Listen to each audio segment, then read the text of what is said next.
നേതാക്കന്മാരൊക്കെ കാണുന്നുണ്ടല്ലോ അല്ലേ, മതപണ്ഡിതന്മാർ. സമസ്തൻ്റെ കുട്ടികളാ.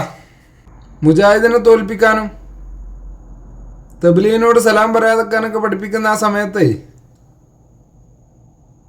മതത്തിൽ കുത്തിത്തിരിപ്പുണ്ടാക്കുന്ന സമയം കൊണ്ടേ ഏപ്പിനെ തോൽപ്പിക്കാനും ഈക്കനെ തോൽപ്പിക്കാനും മുഷാവറ യോഗം കൂടിയിട്ട് ലീഗിനെ തോൽപ്പിച്ചൊക്കെ കഴിഞ്ഞുകൂടെങ്കിലേ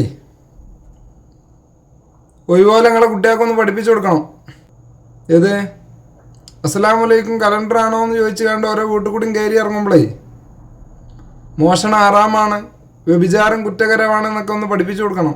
പൊതുജനങ്ങളോട് പറയാനുള്ളതേ, വെള്ളിയിട്ട് കണ്ട് മൊയ്ലിയന്മാരെ വീട്ടിലേക്ക് വല്ലാതെ വിളിച്ചിരുത്തണ്ട. കുട്ടികൾ തന്നെ ഇതേമാതിരി വഴിതെറ്റി വന്നാലേ ഓലൊന്ന് നമ്മളെ ഗേറ്റ് കടന്ന് പോകോളം ഒന്ന് ശ്രദ്ധിച്ചാണ്ടി. വീട്ടിലുള്ള സാധനം വീട്ടിലുള്ള പെമ്പിള്ളേരൊക്കെ എടുത്തുകൊണ്ട് പോകൂലേ. കഷ്ടം. വർഷമായിട്ട് കുട്ടികളില്ല, കല്യാണം കഴിഞ്ഞു. നല്ലോ മനസ്സിലാക്കുക. അല്ല, പേര് ചെയ്യാൻ പറ്റൂല, പേര് വെക്കണം. ഷഫീഖ്. അപ്പൊ നിങ്ങൾക്ക് 3 കുട്ടികളുണ്ടാവും. ഒരു കൊല്ലുംപാടെ കഴിയാം. കൗണ്ടിന്റെ കുറവുണ്ട്.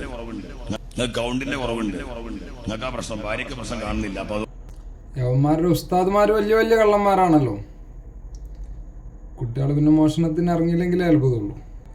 എങ്ങനെ പറ്റിച്ച് ജീവിക്കണം, എങ്ങനെ കട്ട് തിന്നണം, അതാണല്ലോ നേതാക്കന്മാർ പഠിപ്പിച്ചു കൊടുക്കുന്നത്. ഒരു വിരോധമില്ല, വെള്ളി അയച്ചു വെച്ചിട്ടായിക്കോട്ടെ, അത്രേ പറയുന്നുള്ളൂ.